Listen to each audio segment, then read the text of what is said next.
Três horas em ponto, 30 de junho de 2020, iniciamos, então, mais uma live do Paralelo 30, nessa tarde de chuva em Rio Grande, temperatura chegando aos 15 graus, a sensação um pouco abaixo, 12 graus, umidade relativa do ar, 92%, é a informação atualizada da praticagem da Barra do Rio Grande, e já dando nossa boa tarde a todas e todos que constroem o Paralelo com a gente, que estão aí ligados na nossa página do Paralelo 30. Boa tarde a esses meninos que estão aqui com a gente hoje, né? Rafinha e Marta, e os nossos coordenadores aí, Celso Carvalho, Fernando Balancin, que tem um papel fundamental na construção desse sindicato, que está completando em junho 35 anos, e esse é o nosso tema de hoje, né? O primeiro papo de vários outros que a gente já está estruturando, sobre os 35 anos da Aptafurg Sindicato. Boa tarde, muito bem-vindos. Boa tarde. Boa tarde a todos e todas. Boa tarde. Milhões de espectador também, a telespectador. Telespectador também. Livianos. Fala, né? Boa tarde, livianos. Pode ser, Celso. Na rede mundial. Agora a gente está reinventando tudo isso, né? Como é que a gente faz para se comunicar e enfim, para se conectar, se ligar às pessoas, né? E aqui no Paralelo também. E está indo bem. Acho que a gente tem tido um retorno bem bacana. Isso mostra o quanto faz falta, né, o Paralelo 30 estar no ar e está trazendo as pautas que sempre trouxe. Então, a gente já vai começando por aqui.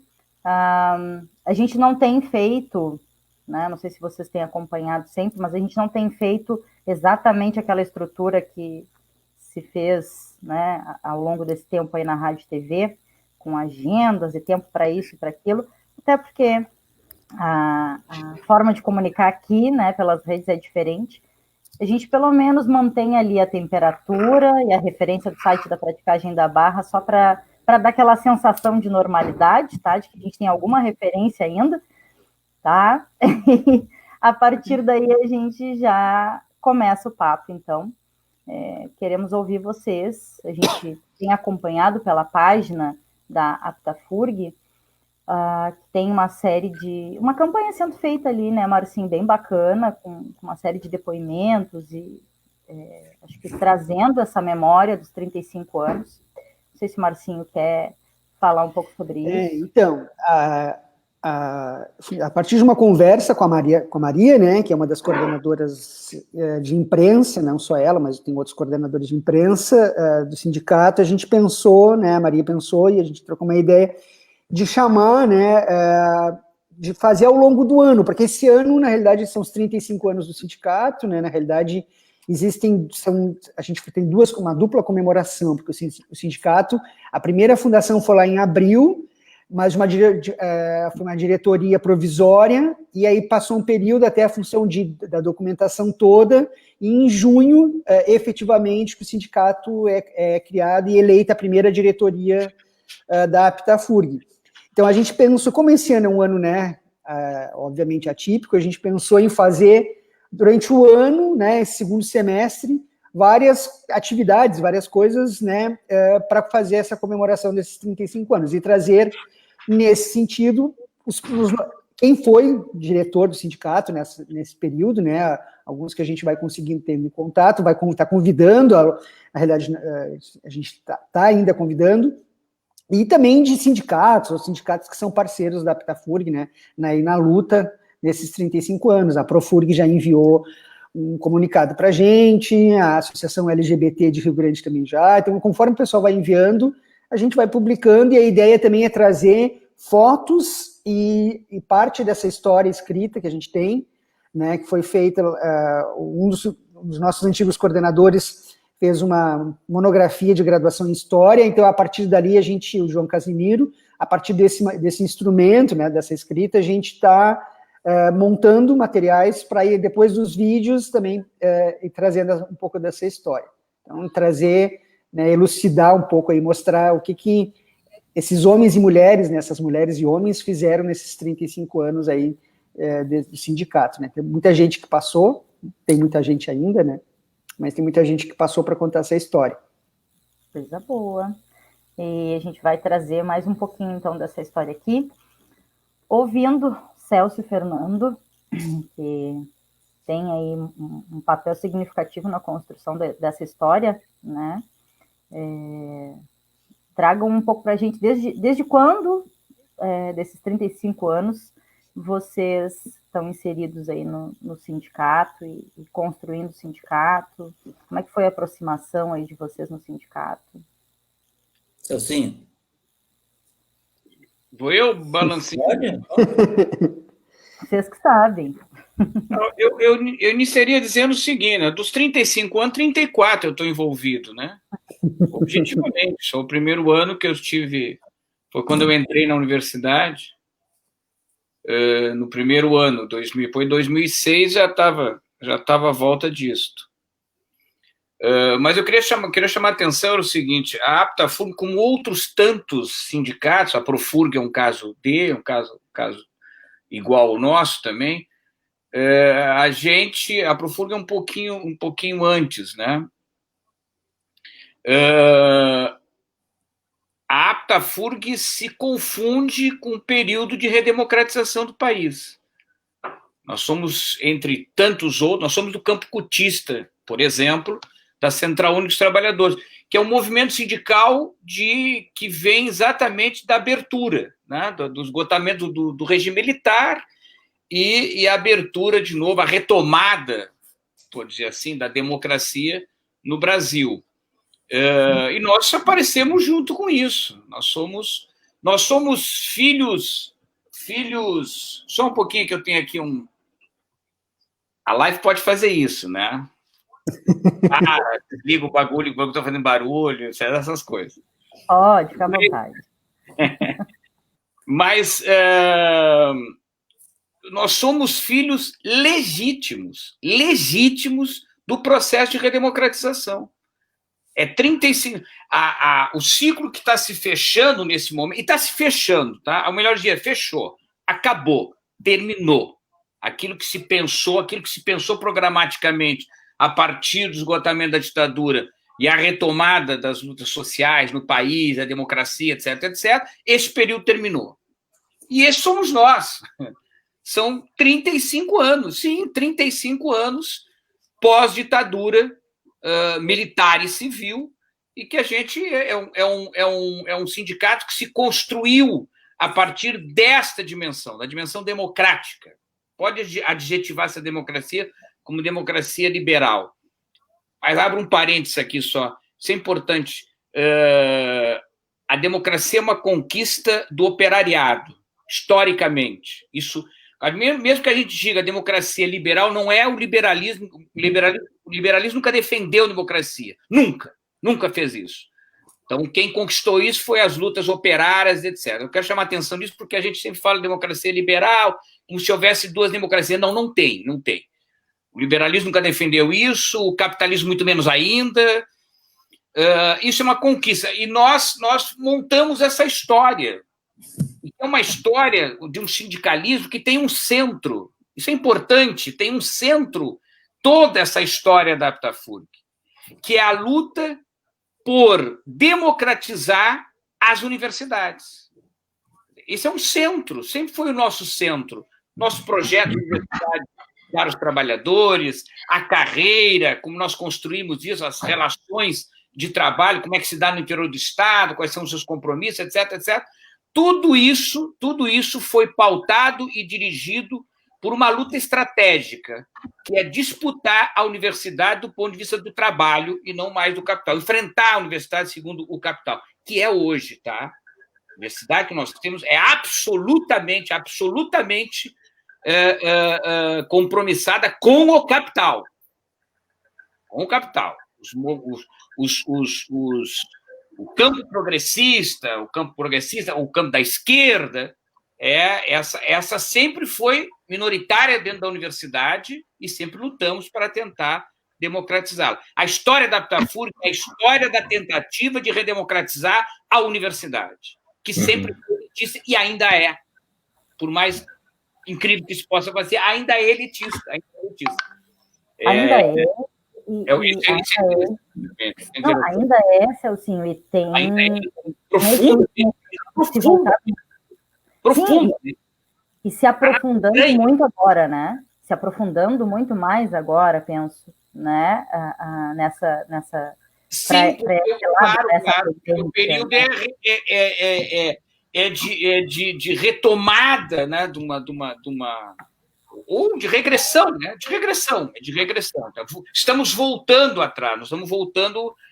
E digo mais, esse é um outro centro também, muito claro, que nós assumimos isso. Nós identificamos isso em dado momento histórico, que os trabalhadores e as trabalhadoras termoestrativas eram as legítimas representantes do operariado, era a legítima representante da classe trabalhadora. Não eram os docentes. Continua sem ser. Desculpa, Celcinho. Não, eu só quero arrancar dizendo isso.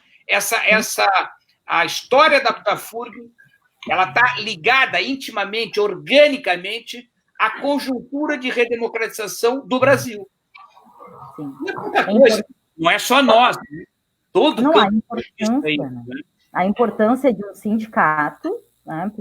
Vamos começar por aí. A importância de um sindicato, da criação, da consolidação de um sindicato no momento da redemocratização, e a gente pode trazer, né, ao longo desses 35 anos, isso foi sendo construído, fortalecido, a gente traz para hoje a importância de um sindicato, né? E na fala do Celso, fiquei pensando muito o quanto é simbólico, né, que seja um sindicato que representa ali técnicos e técnicas, né, e por óbvio que a gente sabe que não é só a categoria de técnicos e técnicas que constrói essa luta, tem sempre uma aproximação, uma construção coletiva com professores e professoras, com estudantes, né, mas sim, quando a gente fala em trabalho, quando a gente fala em técnicos e técnicas, a gente pode trazer sim o quanto é simbólico, né, e sim, importante a participação desses e dessas trabalhadoras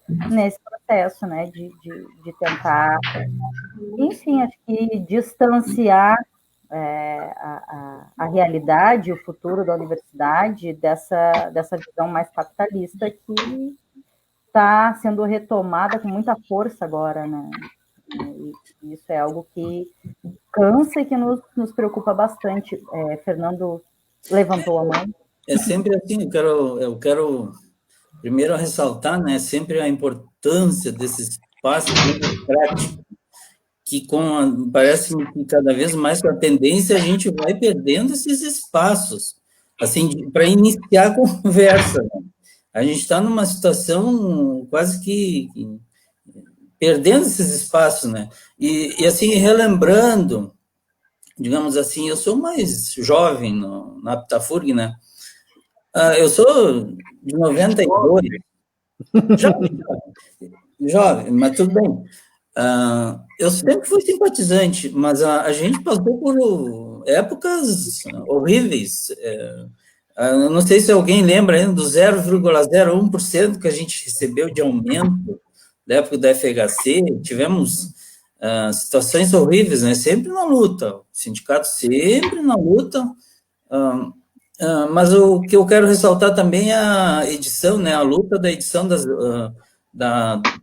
do reenquadramento que a gente teve em 2005, a 11.091, né, que foi uma importante vitória que a gente teve, que, claro, podia ter sido até um pouco melhor, mas a gente sempre teve um sentido de melhorar a vida, né, do servidor, da situação, melhorar a situação do próprio servidor, né? Que agora a tendência é se desfacelar também, a gente cada vez mais se vê a perda de direitos, né? É uma situação ridícula a gente ver um ministro nosso da educação que a gente tem que se reportar diretamente para N coisas, né? Para o funcionamento da universidade, está se vendo que não é tão verídicas as informações que ele coloca num Lattes, por exemplo. E está bem claro, quando tu coloca os teus dados num Lattes lá, que a gente tem que ser mais sério possível e dentro da lei, né?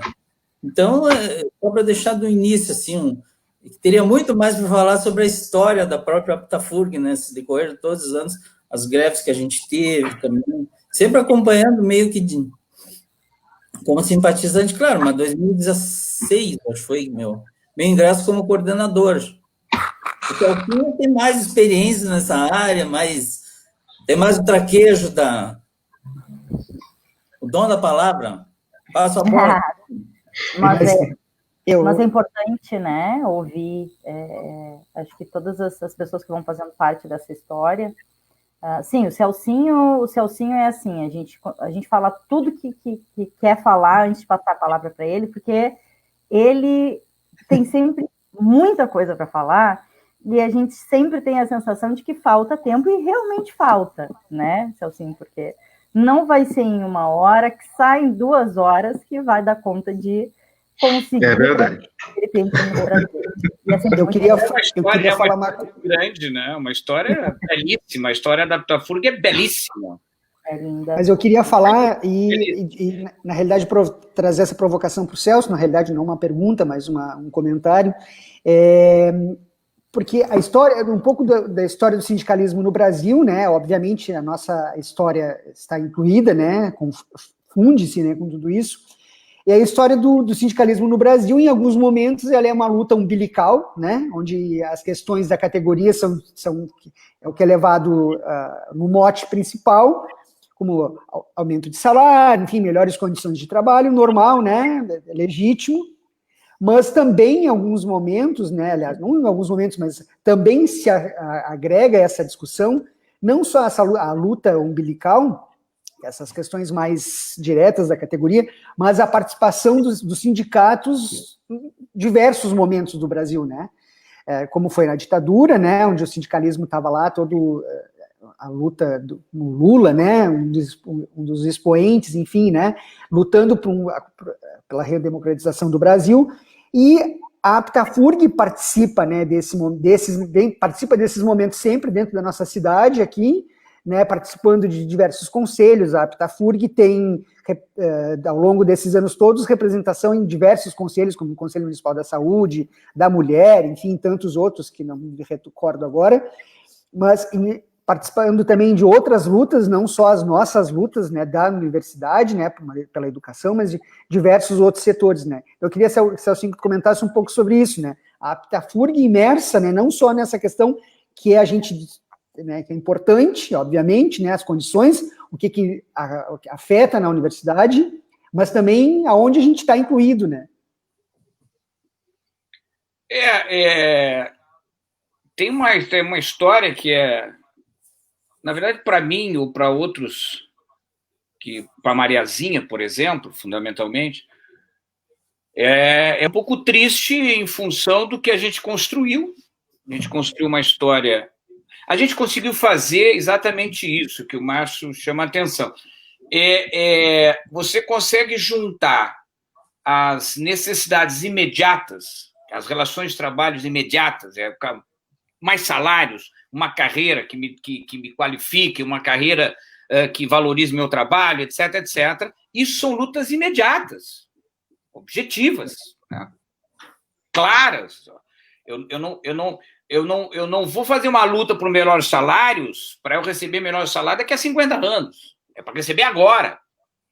Agora, nós conseguimos fazer isso junto com a perspectiva estratégica. Ok. Os trabalhadores administrativos, as trabalhadoras administrativas em educação, tá? Das universidades, precisam ter o seu trabalho reconhecido. Primeiro, precisam ser reconhecidos como profissionais da educação, que não eram, né? E continuam sem ser, lamentavelmente. Em algum momento foi.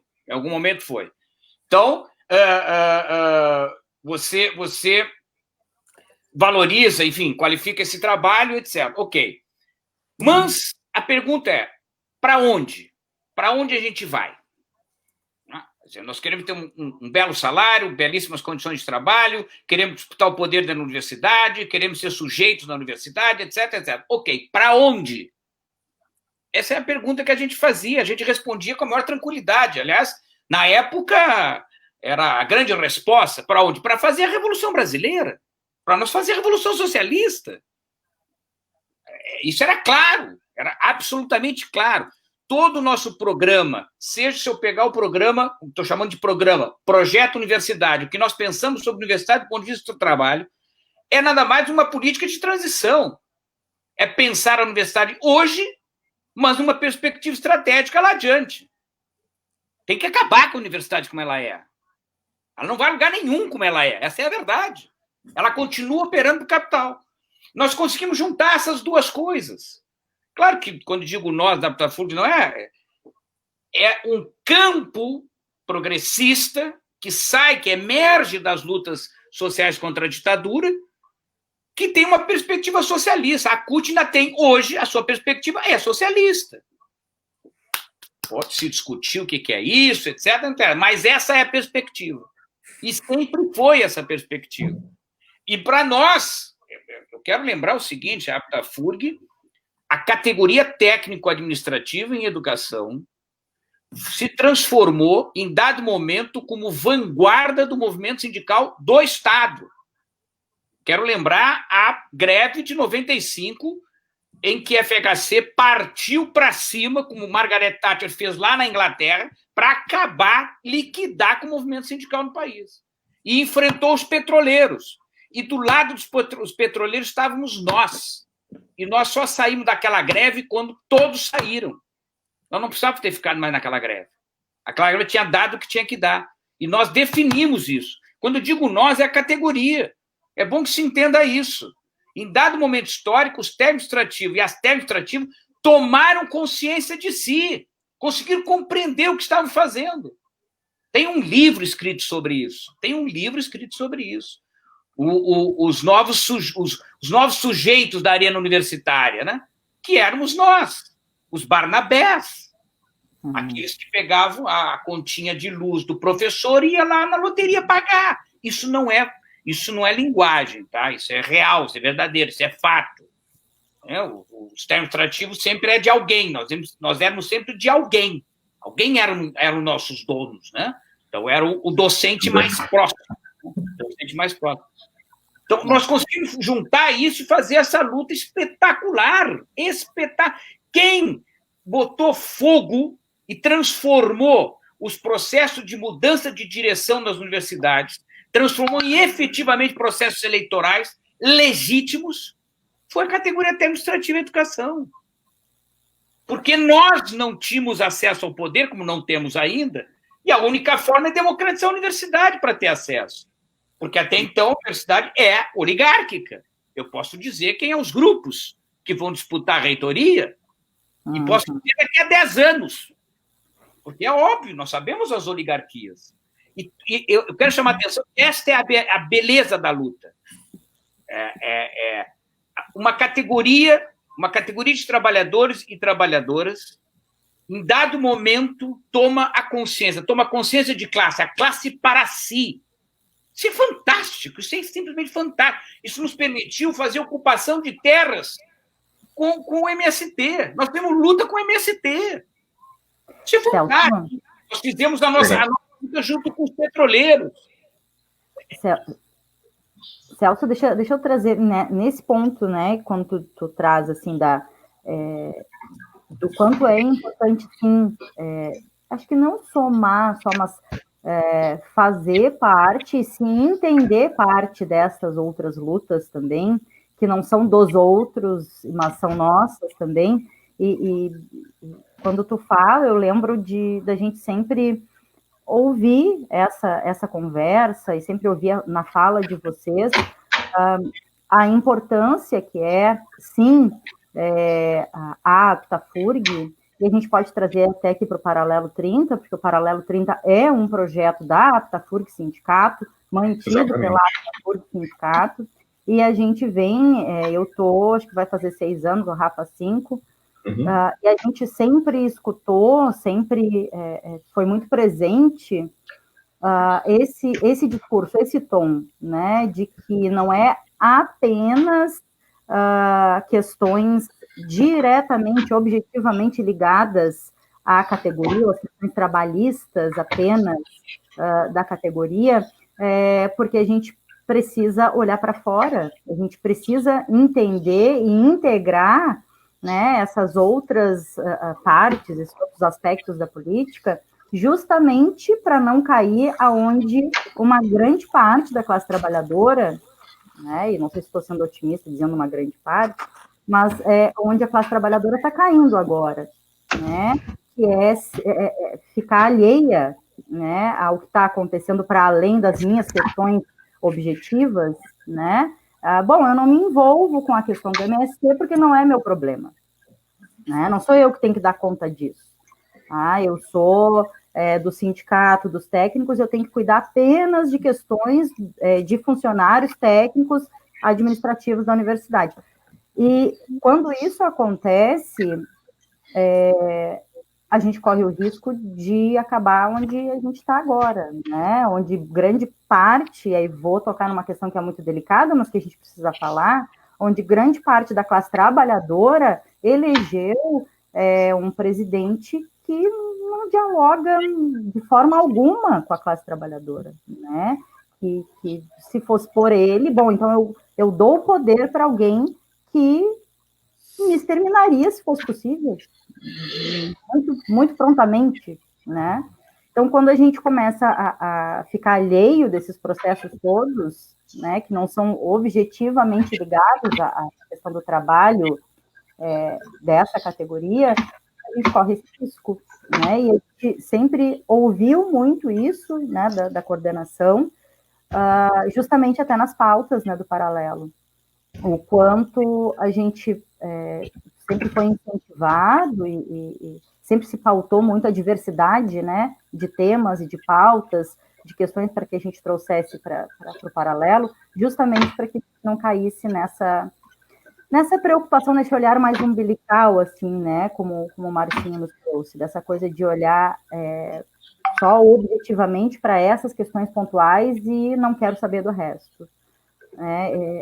Acredito que isso é sempre muito ressaltado, né, que a história da APTA-FURG tem muito presente, né, essa forma de entender e de enxergar o fazer sindical, o fazer político, né? Quero lembrar que antes de o Paralelo 30 existir, nós tivemos outras tentativas e fizemos debates enormes debates sobre o que fazer. Comprar o espaço numa rádio privada, e a gente fez isso. Disputar o espaço público, nós inclusive a rádio universitária era um espaço público, apesar de ser ligada a uma fundação de direito privado, etc. E agia como algo privado. Isso mudou, é verdade, depois o professor João Cortez, essas coisas foram mudando, né? Inclusive no período que a gente começou a conquistar mais espaço. Me lembro que a gente teve debates pesados, muito pesados, inclusive, porque havia duas visões na APTA-FURG. Uma visão que era essa, paga um programa e leva lá e vai falar sobre sindicalismo, na verdade vai falar sobre os técnicos administrativos, né? Vai falar sobre isso, e as pautas todas ligadas, corporativas, essa era uma visão, e é uma visão hegemônica hoje do movimento sindical. É uma visão hegemônica. Você tem um programa para falar com a categoria. Como se a categoria não pertencesse objetivamente a uma classe social. Eu repito, uma coisa é tu dar conta de informações na rádio, a gente, inclusive, no Paralelo tem um espaço lá, então, que é o espaço em que tu vai falar com a categoria, conversar sobre os seus problemas, etc, etc. Isso é uma coisa, isso é fundamental e é importante, muito importante, mas não pode perder de vista a questão um pouco maior, um pouco mais ampla, que é, tipo, nós estamos fazendo um debate sobre comunicação. Comunicação significa dizer o seguinte, como é que eu atuo no processo de comunicação de tal forma que eu consiga disputar isso já é velho, porque eu vou dizer que é velhíssimo, tá? É coisa dos homens e das mulheres das cavernas, né? É dar consciência de classe. Aliás, o Gessé Souza disse que consciência de classe é uma bobagem, tá? Só quero eu tenho o direito de fazer isso porque eu adoro ele todos os dias. Mas ele diz isso é uma bobagem. Como que isso é uma bobagem? Como que é uma bobagem? Eu fui para o momento sindical e uma coisa que eu aprendi imediatamente no momento sindical, claro, eu tive sorte, eu também fui uma pessoa sortuda, eu acabei me vinculando a uma escola política densa, né? Não tinha conversa, as coisas não são simples, né?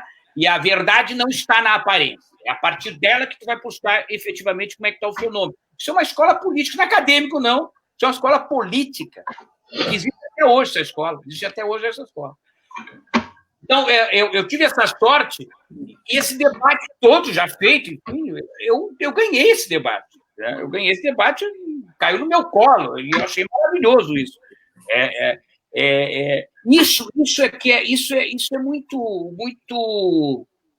é muito importante, porque essa visão, essa concepção que deu origem ao Paralelo, essa mesma visão dá origem a um projeto de universidade, essa mesma visão dá origem ao projeto que nós chamamos de carreira técnica administrativa, dos técnicos de educação.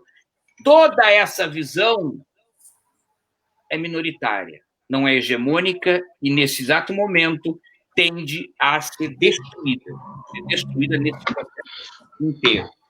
Há resgates, é verdade, há resgates e há reafirmações de movimento sindical revolucionário, o movimento sindical precisa ser revolucionário, precisa ter uma perspectiva de transformação social real, etc. Mas hoje não está muito longe de ser hegemônico isso, e muito longe ficou também dentro da Aptafurg isso. A gente tem sustentado isso ao longo do tempo, mas cada vez é mais difícil. Aquela consciência que eu falei, que em dado momento histórico, na década de 90, mais precisamente, a categoria técnico-administrativa de educação toma consciência de que classe social ela pertence. Isso foi fundamental, porque isso nos motivou e nos levou a fazer enfrentamentos duríssimos, né? Essa tomada de consciência que a categoria toma, não tem mais. Tá? Até porque a categoria mudou completamente. Um movimento terrível e fundamental para o fortalecimento de concepções corporativas, que é a entrada da meritocracia na universidade por parte dos técnicos de educação. A meritocracia dos docentes é morto. Está na natureza da corporação de trabalho ali, daquele fazer. Mas os técnicos administrativos não tinham isso. Aí nós afirmávamos que o pedreiro era um trabalhador da educação. Isso eu estou fazendo uma síntese, mas a relação teórica, a profundidade teórica disso é monstruosa, entende? Hoje a nossa categoria, da qual eu pertenço, pedreiro está terceirizado. Pedreiro se vira, não estudou. Isso é verdade, está lá dentro da cabeça, está nas estruturas. É importante. A Aptafurg, então, fez isso, construiu toda essa história. O nosso Construímos Juntos, eu quero lembrar que isso, claro, isso não é feito sozinho. Quando eu digo grande campo cortiço, aqui, por exemplo, em Rio Grande, a parceria que nós temos historicamente com o Sinterg, historicamente com o CEPER, historicamente com o Simpro. É uma parceria orgânica, fundamental. Por quê? Porque, na verdade, também essas entidades, esses coletivos, também sempre tiveram uma perspectiva de transformação social, uma perspectiva socialista. Uhum. Só uma parte. Falar sobre isso. Só para... eu penso assim, como tudo advém em tese da política, né? A boa política melhora todo o ambiente social. Eu acho que hoje em dia a gente está num grande paradigma, numa grande dificuldade dessa tomada de consciência. Óbvio, uma política ruim, digamos assim, vai redundar numa deteriorização da sociedade. Eu acho que o grande mote nosso hoje em dia, como a Aptafurg, nossos associados também, é uma pouca participação. Eu vejo, assim, com muito angústia em todos, quase vários eventos que a gente promove, pouca participação do pessoal, né? Eu acho que deveria se ter uma maior participação para um enriquecimento. Tem já vários assuntos. Sim, mas a participação está justamente nesse sentido, assim, olha, por que participava o outro? Veja bem, participar não significa a gente fazer uma greve de massa, não é verdade. Nós fazíamos uma greve, um enfrentamento qualquer, e a categoria estava ligada naquilo. Mesmo aquele que não ia estava ligado ali. Mas a consciência, não. Exato, mas porque nós éramos miseráveis. Nós éramos miseráveis. Miseráveis. Eu passei anos na universidade. Anos. Mínimo. Eu e um monte de gente. Você contava nos dedos, o colégio administrativo tinha carro. Com certeza, claro. Era isso que nos deu identidade. Era interessante porque tu fazia uma reunião. Uma reunião lá na prefeitura, que hoje é prefeitura, na época era superintendência de manutenção dos campi, né? A superintendência de manutenção dos campi. Isso. Que era já dizia que tinha 2 campos, que era um no Carreiros e um na cidade. E tinha o da saúde, que ainda não havia o hospital universitário. O que eu ia dizer mesmo? Agora eu me esqueci. Eu estava falando da questão do quanto era perceptível a condição econômica. Exatamente, isso. Né? Então, o que acontecia? Isso, objetivamente, quando tu fazia uma reunião na SANC, o cara estava te olhando, ele não estava entendendo com profundidade as palavras e as relações, mas o que ele entendeu, eles estão dizendo algo que é para o meu bem. Exatamente. Os caras estão fazendo a denúncia de assédio. Na época eu não vi essa expressão, hein? Mas o cara que está me assediando, me sacaneia aqui, esse cara está denunciando. Eu estou falando de uma época em que todos os cargos eram preenchidos por docente. Todos. Todos os cargos. A prefeitura era isso, a superintendência de financeira era por docente, a pró-reitoria administrativa era docente, todo mundo era docente. Temos militares hoje. Agora, entende? Veja bem, o cara sacava, ele está defendendo os meus interesses. Esse sindicato está defendendo. Eu posso não entender perfeitamente como é que está aí, como é que funciona isso, mas ele estava defendendo. E nós ia para porrada mesmo, era pau puro. Isso mudou, Melancinho. O Melancinho sabe disso completamente. Hoje a galera chega com mestrado e doutorado. Sim, mas em tese deveriam ter mais consciência. Em tese deveriam, né, Balancinho? Olha aqui, deixa eu não, essa relação não é direta, essa relação não é direta. Veja bem, esse é o pior dos mundos. Por isso que o MST faz um movimento da dimensão que faz, a qualidade que faz, hoje até, e olha que os ataques são um pouco, que ataca o MST é na base do tiro e da faca. Não é brincadeira. E eles... Por que isso? Mas tem formação também, não é, Celcinho? Informação. Não deixa a formação de lado. Transformadora, escolas transformadoras, compromisso com o socialismo e não com o capitalismo. É isso. Entende? Então o cara chega aqui como doutor. Eu sou doutor, uma grande merda. Eu não quero saber se eu quero saber aonde tu habita, o que tu pensa da vida, do mundo. Tu tem empatia para as pessoas que morrem de fome ou são trucidadas lá na periferia do Rio de Janeiro?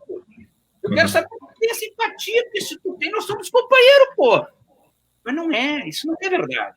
Isso não é verdade. Olha aqui, vamos interrompê-los. Eu preciso que interrompesse, porque são 4:20 e a gente não colocou nenhum dos vídeos ainda. Né? E tem comentários aí também, né? Cheio de comentários. Como é que é, Celcinho? Eu pensei que a live eram 4 horas, 5 horas. A gente tem um vídeo da reitora, né, da professora Cleusa, que mandou um vídeo. Me chamaram, agora vão me ouvir, né? Vai, a gente tem vários vídeos, tá? Mas a gente vai colocar hoje, o da, né, Rafa? É o da professora Cleusa, da reitoria da universidade, que enviou para a Pitafurg, e do ex-diretor, né, aposentado, técnico aposentado, João Cassimiro, para poder passar aqui para vocês. Esses 2 vídeos e tantos os outros estão no perfil do Instagram e do Facebook da Pitafurg. Então acompanha lá, que a gente sempre tem todo dia um vídeo novo, uma informação nova.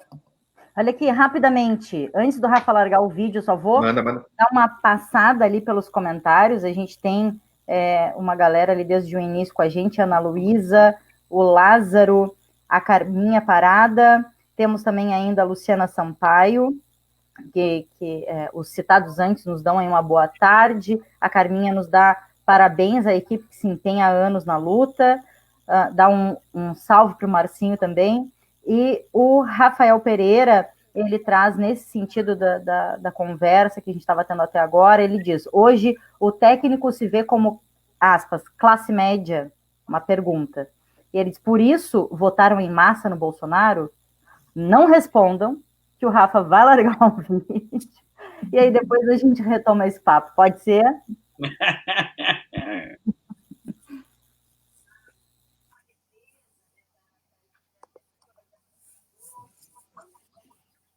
(35 anos, Pitafurg, Sindicato dos Técnicos e Técnicas Administrativas em Educação, da FURG e do Instituto Federal, uma data importante, de uma associação, de um sindicato que, ao longo da história, tem lutado em defesa dos direitos dos trabalhadores e trabalhadoras, e não só isso, mas a construção, a contribuição na construção de políticas públicas em defesa da universidade pública gratuita, de qualidade, socialmente referenciada, em defesa de uma universidade plural, que respeite as diferenças e as diversidades. Uma data importante, como reitora da universidade, em meu nome, em nome do vice-reitor, professor Danilo Giroldo, e de toda a equipe da reitoria, nossa gratidão por esta associação, por este sindicato que tem acompanhado as ações da universidade e nos ajuda a defender essa universidade, que nós possamos estar sempre juntos nestes momentos, que são momentos difíceis, mas é importante celebrar estes 35 anos. Parabéns à Pitafurg, parabéns a todos os integrantes deste importante sindicato da nossa universidade. Tá aí, trouxemos aí um dos vídeos, né, dessa série de homenagens, de depoimentos, né, que o Marcinho está aí muito bem organizando e estruturando e nos trazendo aí essa diversidade de pessoas, de representações, né, envolvidas aí nesses 35 anos de história da Pitafurg.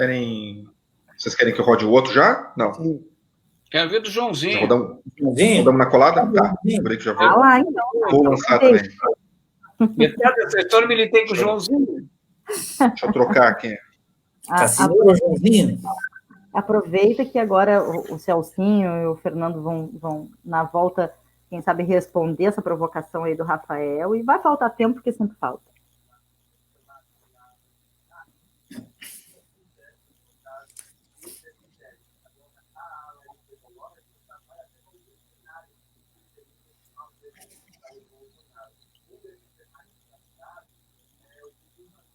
Olá, pessoal. quem não me conhece, sou o João Passamiro, coordenador da nossa Habitafurg. Nesse mês de junho, nossa entidade completa seus 35 anos de existência, com muita luta. Estamos todos de parabéns, filiados, funcionários, coordenadores e todos aqueles que, de uma forma ou de outra, contribuíram para que a nossa Habitafurg seguisse firme no propósito da defesa da universidade pública, gratuita, e na defesa da classe trabalhadora. Então, mais uma vez, parabéns pelos seus 35 anos e que continue cumprindo esse papel importante, discutindo, resistindo e orientando nossa categoria para as lutas que virão. Tá aí. Então, quem é que pegou a entrevista dele? Tu? Márcio? Não, hoje em dia, com a tecnologia, a gente não sai de casa, né? Ele fez em casa, com a pandemia. Não, deve ter sido a esposa dele, que deve ter feito, a Dani, que deve ter ajudado. Ou a filha dele, que também é adolescente, que está inteirada com as tecnologias. Mas eu acho que foi na casa dele lá. Mas ficou muito legal. Muito bem. Ótimo, ótimo. A gente vai seguir aí acompanhando e trazendo ao longo das próximas edições que a gente já está produzindo, né? Mais edições para falar desses 35 anos aí de história. 14 minutos para as 4. Eu vou devolver a palavra aí para... Fiquem à vontade, não sei se... Ô, Celso, o Rafael, nosso colega lá da UFSC, que era da direção da FASUBRA, que fez essa pergunta aqui para a gente. Hoje o técnico se vê como classe média, por isso votar em massa no Bolsonaro? Se votar em massa em Bolsonaro, eu não sei afirmar. Eu diria que uma parcela significativa votou. Tá? Não sei se massas. Agora, sim, essa resposta é óbvia, sim. A categoria técnico-administrativa e educação hoje é uma categoria que se vê como classe média. Né? E aqui estão as contradições. Depois nós podíamos fazer outras lives e discutir melhor isso, mas aqui as contradições. Quem afirmou as universidades como espaço público, né, e que abriu, inclusive, para os filhos da classe trabalhadora, um cara chamado Luiz Inácio Lula da Silva, ao mesmo tempo que ele fez isso, ele, ao mesmo tempo, reafirmou valores conservadores do ponto de vista de classe. Entende? É aquela história que eu sempre digo, assim, você traz os quilombolas. Em vez de, a partir deles, você tensionar a universidade o tempo todo tensionando, tu enquadra o quilombola. Enquadra numa perspectiva de classe média. A universidade é uma perspectiva de classe média, uma instituição cuja natureza social é a classe média, natureza de classe é classe média. É classe média. Só que nós não éramos isso. Nós éramos operários. O Balancim sabe disso. É operário mesmo, não é qualquer. Não, por isso que nós tínhamos empatia com o movimento sem terra. Por isso que nós conseguíamos sair de Rio Grande e bloquear a entrada de Pelotas com o pessoal do MST. Porque havia empatia das categorias. Nós éramos miseráveis, repito, nós éramos miseráveis, ainda somos, nós éramos miseráveis. Entende? Então, e isso é claro, hoje não. O cara jovem, com educação formal alta, graduação, especialização, mestrado, doutorado, e com um salário que hoje, ainda hoje, embora já com arroz salarial de 4, 5 anos, ainda hoje é um salário razoável. Esse cara é classe média. Veja bem, do ponto de vista ideológico, tá? Do ponto de vista ideológico, ele está tomando. É meritocracia, ele acredita que ele fez doutorado, se eu disser para a maioria que só conseguiram fazer pós-graduação, acessar isto, porque um operário que não tem o fundamental sempre soube que é preciso mudar isso. É preciso que os filhos da classe trabalhadora acessem esses espaços, que é um espaço evidentemente de classe média. Aí eu já sei, né? De reprodução. Eu garanto que meu filhinho é engenheiro, eu garanto que meu filho vai ser médico, como eu, e eu vou me reproduzindo, né? Aquela coisa nojenta, vai se reproduzindo como classe. Entende? É isso. Infelizmente, nós tomamos esse caminho. Isso é infelizmente mesmo. Nós colocamos a meritocracia para dentro da carreira, eu quero lembrar isso. Quando você tira um mestrado e ganha 52% de aumento, isso é meritocracia pura. Isso diz que eu indivíduo. Eu não vou fazer nada. Eu vou fazer a pós-graduação. Eu vou fazer um doutorado, eu ganho 75%. É óbvio, e ele tem razão. E é legítimo isso. É óbvio, eu estou dizendo para ele isso. Não era assim, tá? A carreira não era assim. Então, nós tínhamos retirado, extirpado essa ideia de meritocracia para entender que nós avançamos quando todo mundo avança. Eu só posso ocupar espaço em função dos outros também. Eu não estou sozinho no mundo. Não estou sozinho no mundo. Entende? Esse é só um pequeno debate, uma pontinha do iceberg, o debate que, na minha opinião, a Aptafurc traz. Sim. Trouxe todo o tempo isso. A Maria é um grande exemplo disso. A Maria, por exemplo, faz um movimento sindical, faz o movimento da luta pelas mulheres, faz LGBT. Isso tudo, todas essas políticas entraram na Aptafurc, entraram nos poros da Aptafurc. Estão saindo, estão sendo cuspidos aos pouquinhos. Mas é isso, entende? É isso que está. E essa é uma história bela. Eu quero só fechar dizendo o seguinte: é uma história tão bela e tão poderosa, na minha opinião, absolutamente na minha opinião. Na minha opinião, esse sindicato produziu um dos quadros políticos mais bem preparados que essa cidade já viu. Chama-se Maria de Lourdes Fonseca Louce. É verdade. Político. Ela produziu isso. Quem produziu foi o movimento sindical dos técnicos de educação. Por isso que a Maria se confunde hoje com o próprio sindicato. Só para encerrar, para dizer que o sindicato que é capaz de fazer isso é porque tem política, né? Fernando, fica à vontade. Eu teria de dizer que o nosso tempo já está curtíssimo, questão que se tem um lado positivo, que eu acho que questão da empatia, a gente está, em tese, devagarinho retornando, né? Porque, eu não sei, a gente teve uma assembleia, que eu lembro das muitas, dia 16 de março, eu estava compondo a mesa, podia ter uma mesa aí, o Miciúnas, e a questão era o debate da pandemia, né? Que a gente estava indeciso, não sabia o que ia acontecer, quem estava tomando posição de quê, se a reitora estava se mobilizando.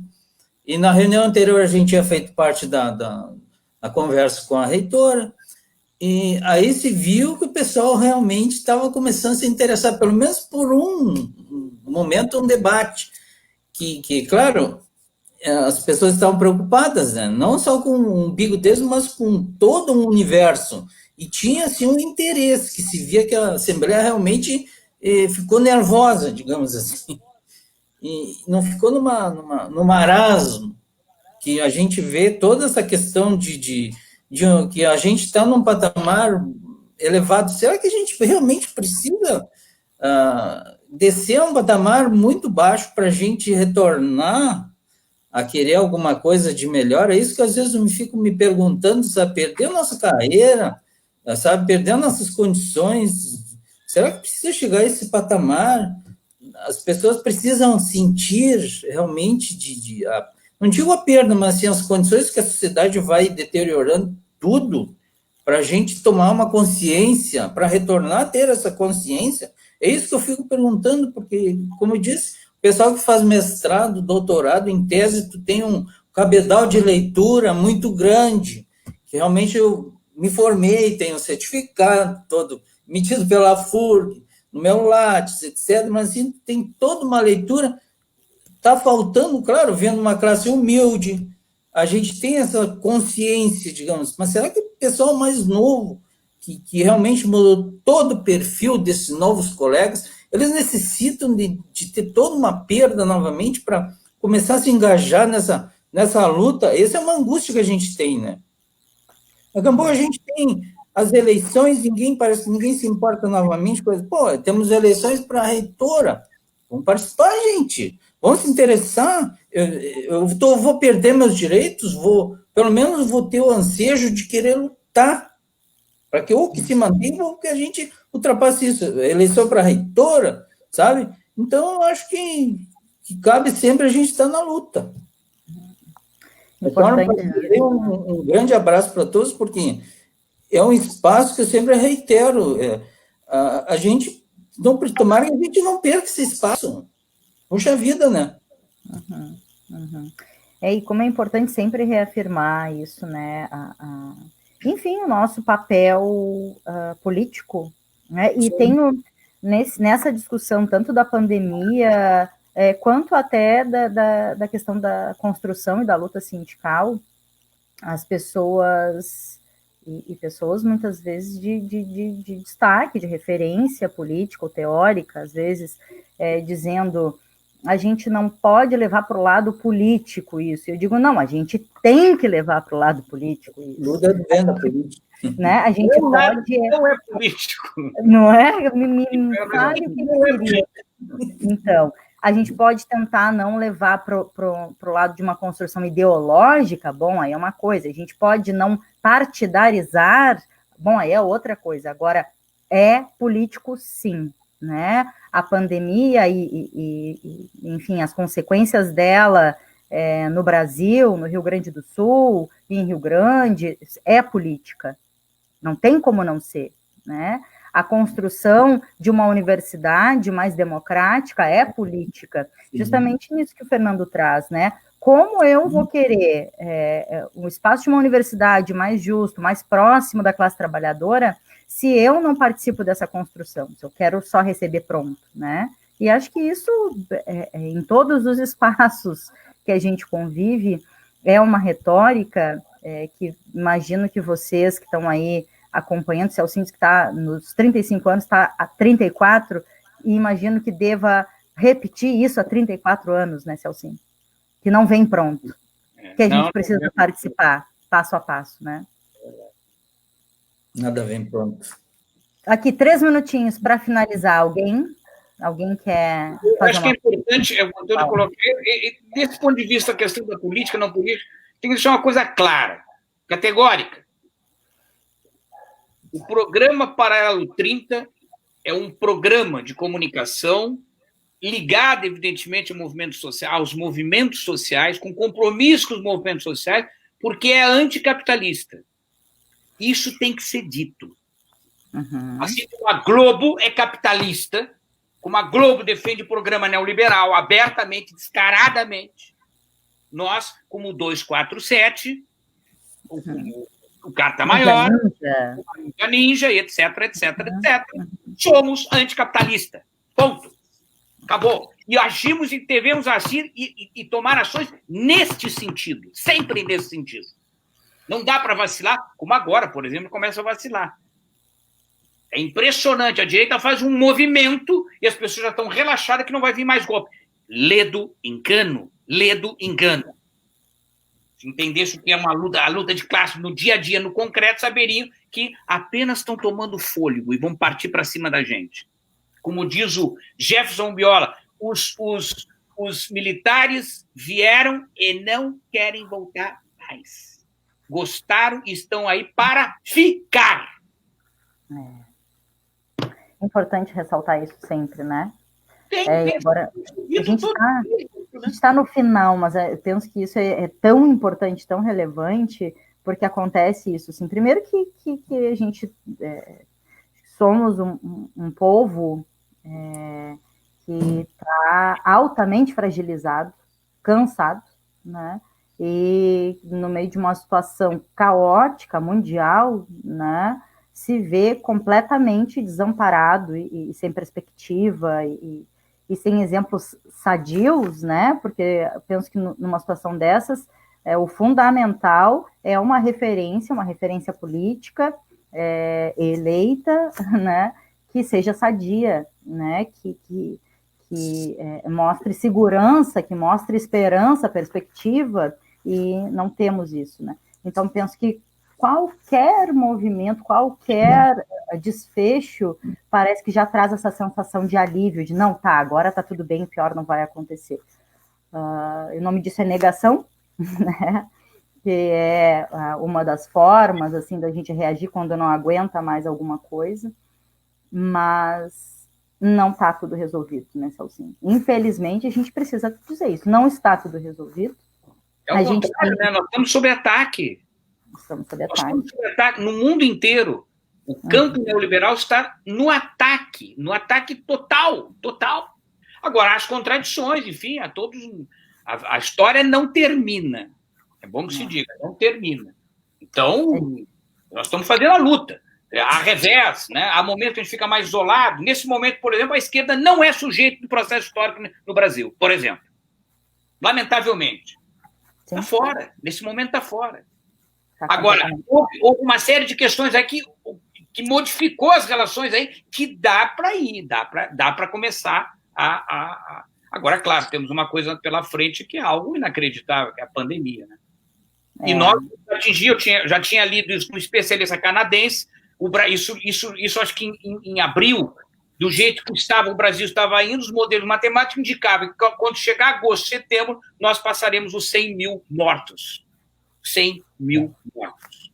É pequeno perante uma população de 200 milhões, né? Mas desde que os 100 mil mortos, não sendo meu pai, minha mãe, meu filho, minha filha, minha avó, não tem problema. Porque é isso que eu estou sentindo, é isso que eu vejo. Só tão consciente na pele.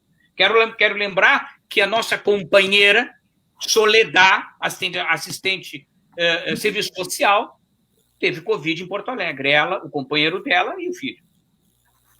E não foi muito intenso. Não foi. Diga de passagem.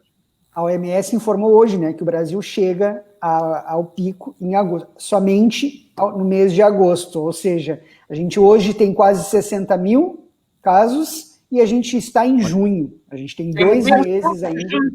Vai dar mais de 100 mil. Não, e considerando a subnotificação, gente. Conservadoras, hoje, que 10 milhões de pessoas no Brasil estão contaminadas. Eu posso estar contaminado e sou assintomático. É isso aí. Isso é um problema. Isso é um grande problema dentro da luta de classe que que ataca a classe trabalhadora.